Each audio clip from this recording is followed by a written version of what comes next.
Hello, Mark. This is Tim, a junior. The student ID number is S04410006. I majors in English department, and now I gonna do the TED Talk recording. The title is What I Learned from 100 Days of Rejection by Jiang. When I was 6 years old, I received my gift. My first grade teacher had this brilliant idea. She wanted us to experience receiving gifts, but also learning the virtue of complimenting each other. So she had all of us come to the front of the classroom, and she brought all of us gifts and stacked them in the corner. And she said, "Why don't we just stand here and compliment each other? If you hear your name called, go and pick up your gift and sit down." What a wonderful idea, right? What could go wrong?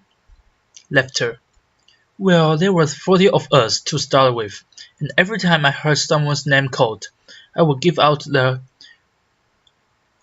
heartiest cheer, and then there were 20 people left, and 10 people left, and 5 left, and 3 left, and I was one of them. And compliments stopped. Well, at that moment I was crying, and the teacher was freaking out. She was like, "Hey, will anyone say anything nice about these people?" Laughter. No one? Okay. Why don't you get your gift and sit down? So behave next year. Someone might say something nice about you. Laughter. Well, as I'm describing this, you probably know. I remember this really well.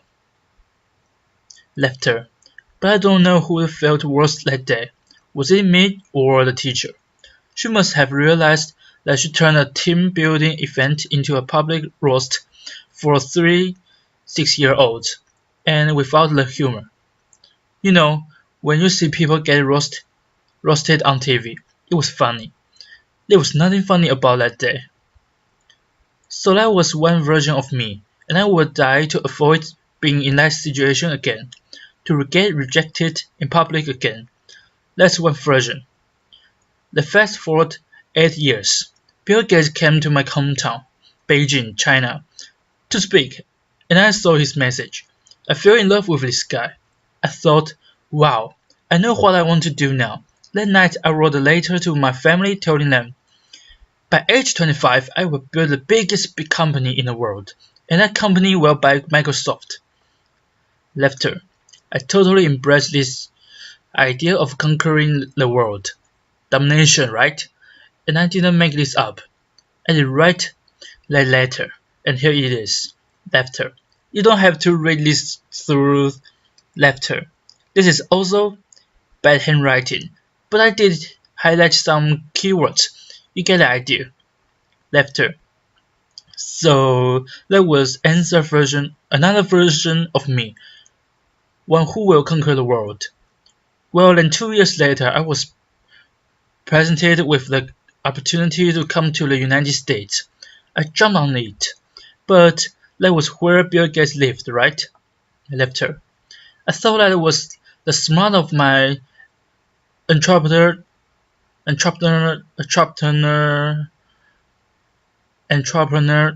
journey. Then fast forward another 14 years. I was 30. Nope. I didn't build that company. I didn't even start. I was actually a marketing manager for a Fortune 500 company. And I felt that I was stuck. I was stagnant. Why is that? Where is that 40-year-old who wrote that letter? It's not because he didn't try.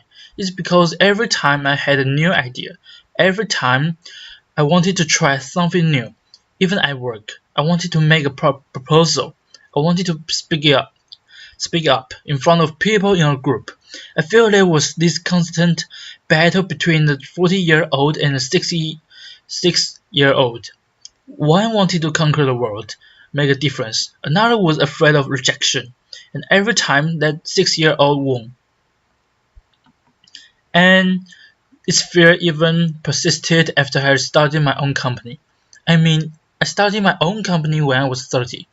If you want to be Bill Gates, you've got to start sooner or later, right? When I was an entrepreneur, I was presented with an investment opportunity, and then I was turned down. And that rejection hurt me. It hurt me so bad that I wanted to quit right there. But then I thought, hey, would Bill Gates quit after a simple investment rejection? Would any successful entrepreneur quit like that? No way. And this is where it clicked for me. Okay, I can build a better company. I can build a better team or better product. But one thing for sure, I've got to be a better leader. I've got to be a better person. I cannot let that 6-year-old keep dictating my life anymore. I have to put him back in his place. So this is where I went online and looked for help. Google was my friend. Laughter. I searched, how do I overcome the fear of rejection? I came up with a bunch of psychology articles about where the fear and pain are coming from. Then I came up with a bunch of rah-rah inspirational articles about don't take it personally, just overcome it. Who doesn't know that? Laughter. But why was I still so scared? Then I found this website by luck. It's called rejectiontherapy.com. Laughter. Rejection therapy was this game invented by this Canadian entrepreneur. His name is Jason Comley. And basically the idea is for 30 days you go out and look for rejection. And every day get rejected as something. And then by the end, you desensitize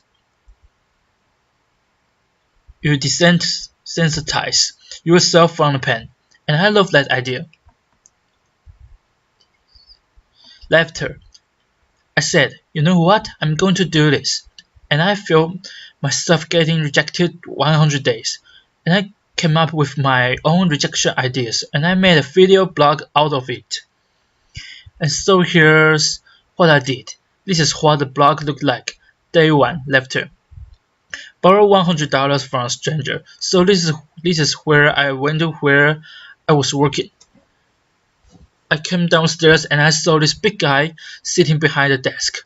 He looked like a security guard, so I just approached him. And I was just walking and that was the longest walk of my life.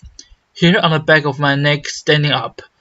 I was sweating and my heart was pounding. And I got there and said, hey sir, can I borrow $100 from you? Laughter. And he looked up. He's like, no, why? And I just said, no, I'm sorry. Then I turned around and I just ran. Laughter. I feel so embarrassed, but because I filmed myself. So that night I was watching myself getting rejected. I just saw how scared I was. I looked like this kid in The Sixth Sense. I saw dead people. Laughter. But when I saw this guy, he wasn't that menacing. He was a chubby, lovable guy. And he even asked me why. In fact, he invited me to explain myself, and I couldn't say many things. I couldn't explain. I could have negotiated. I didn't do any of that. All I did was wrong. I felt, wow, this is like a microcosm of my life. Every time I felt the slightest rejection, I would just run as fast as I could. And you know what? The next day, no matter what happens, I'm not going to run. I'll stay engaged. Day 2. Request a burger refill. Laughter. It's when I went to a burger joint I finished lunch and I went to the cashier and said, "Hi, can I get a burger refill?" Laughter. He was all confused, like, "What's a burger refill?" Laughter. I said, "Well, it's just like a drink refill but with a burger." And he said, "Sorry, we don't do burger refill, man." Laughter. So this is where rejection happened and I could have it wrong. But I said, "Well, I love your burgers. I love your joint. And if you guys do a burger refill, I will love you guys more." Laughter. And he said, "Well, okay, I will tell my manager about it, and maybe we'll do it. But sorry, we can't do this today." Then I left, and by the way, I don't think they are ever down burger refill. Laughter. I think they're still there, but the life and death feeling I was feeling the first time was no longer there. Just because I stayed engaged, because I didn't run, I said, "Wow, great! I'm already learning things. Great." And then day 3, getting Olympic donuts. This is where my life was turned upside down. I went to a Krispy Kreme. It's a donut shop in many the southeastern part of the United States. I'm sure they have some here too. And I went in. I said, "Can you make me donuts that look like Olympic symbols?" Basically, you interlink 5 donuts together. I mean, there's no way they could say yes, right? The donut maker took me so seriously. Laughter. So she put out the paper, started jotting down the colors and the rings, and it's like, how can I make this? And then 15 minutes later, she came up with a box that looked like Olympic rings, and I was so touched. I just couldn't believe it.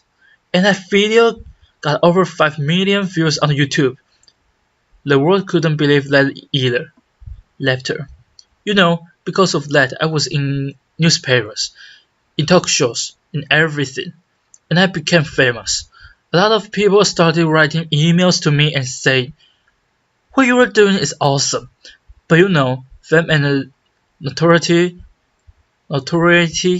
did not do anything to me. What I really wanted to do was learn, and to change myself. So I turned the rest of my 100 days of rejection into this playground, into this research project. I wanted to see what I could learn. And then I learned a lot of things. I discovered so many secrets. For example, I found if I just don't run, if I got rejected, I could actually turn a no into a yes. And the magic word is why. So one day I went to a stranger's house. I had this flower in my hand, knocked on the door and said, "Hey, can I plant this flower in your backyard?" Laughter. And he said no. But before he could leave, I said, Hey, can I know why?"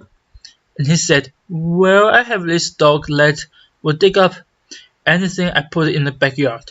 I don't want to waste your flower. If you want to do this, go across the street and talk to Connie. She loves flowers." So that's what I did. I went across and knocked on Connie's door, and she was so happy to see me. Laughter. And then half an hour later, there was this flower in Connie's backyard. I'm sure it looks better now. Laughter. But had I left after the initial rejection, I wouldn't thought, well, it's because the guy didn't trust me. It's because I was crazy. Because I didn't dress up well. I didn't look good. It was none of those. It was because what I offered did not fit what he wanted. And he trusted me enough to offer me a referral. Using a sales term, I converted a referral. Then one day, and I also learned that I can actually say certain things that maximize my chance to get a yes. So for example, one day I went to a Starbucks and asked the manager, "Hey, can I be a Starbucks greeter?" He was like, "What a Starbucks greeter?" I said, "Do you know those Walmart greeters? Those people who say hi to you before you walk into the store.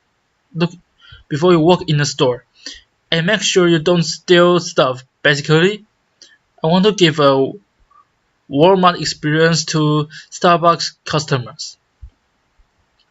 I left her. Well, I'm not sure that's a good thing actually. I'm pretty sure it's a bad thing. And he was like, oh, yeah, this is how he looked. His name is Eric. And he was like, I'm not sure. This is how he was hearing me. Not sure. Then I asked him, is that weird? He's like, yeah, it's really weird, man. But also, as soon as he said that, his whole demeanor changed, and as if he's putting all the doubt on the floor. And he said, yeah, you can do this, just don't get too weird. Left her. So for the next hour, I was the Starbucks greeter. I said hi to every customer that walked in, and gave them holiday cheers. By the way, I don't know what your career trajectory is. Don't be a greeter. Left her. It was really boring. But then I found I could do this because I mentioned. Is that weird? I mentioned the doubt that he was having. And because I mentioned, is that weird? That means I wasn't weird. That means I was actually thinking just like him. Seeing this as a weird thing. And again, I learned that if I mention some doubt people might have before I ask the question, I gained their trust. People were more likely to say yes to me. And then I learned I could fulfill my life dream by asking. You know, I came from 4 generations of teachers, and my grandma was always told me, hey Jia, you can do anything you want, but it'd be great if you become a teacher. If you became a teacher. Left her. But I wanted to be an entrepreneur, so I didn't. But it has always been my dream to actually teach something. So I said, what if I just ask and teach a college class? I lived in Austin at the time, and I went to University of Texas at Austin and knocked on professors' doors and said, can I teach you a class? I didn't get anywhere the first couple of times, but because I didn't run, I kept doing it. And on the third try, the professor was very impressed.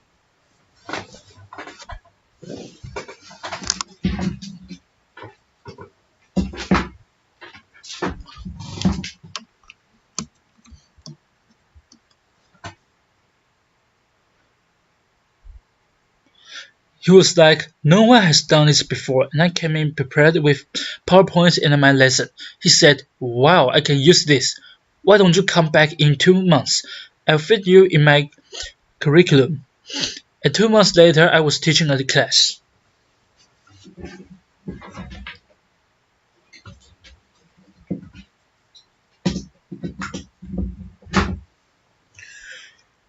This is me. You probably can see. This is a bad picture. You know, sometimes you get rejected by lightning. You know? Left her. But wow, when I finished teaching that class, I walked out crying because I thought I could fulfill my life dream just by simple asking. I used to think I have to accomplish all these things, have to be a great entrepreneur, or get a PhD to teach. But no, I just asked, and I could teach. And in that picture, which you can see, I quoted Martin Luther King, Jr. Why? Because in my research, I found that people who really changed the world, who changed the way we live and the way we think, are the people who were met with initial and often violent rejections. People like Martin Luther King Jr., like Mahatma Gandhi, Nelson Mandela, or even Jesus Christ. These people did not let rejection define them. They let their own reaction after rejection define themselves. and I embraced rejection. And we don't have to be those people to learn about rejection. And in my case, rejection was my curse, was my regimen. It has bothered me my whole life because I was running away from it. Then I started embracing it. I turned that into the biggest gift in my life. I started teaching people how to turn rejections into opportunities. I use my blog. I use my talk. I use the book I just published. And I'm even building technology to help people overcome their fear of rejection. When you get rejected in life, when you are facing the next obstacle or next failure, consider the possibilities. Don't run. And you just embrace it. Embrace them. They might become your gift as well. Thank you. A pause.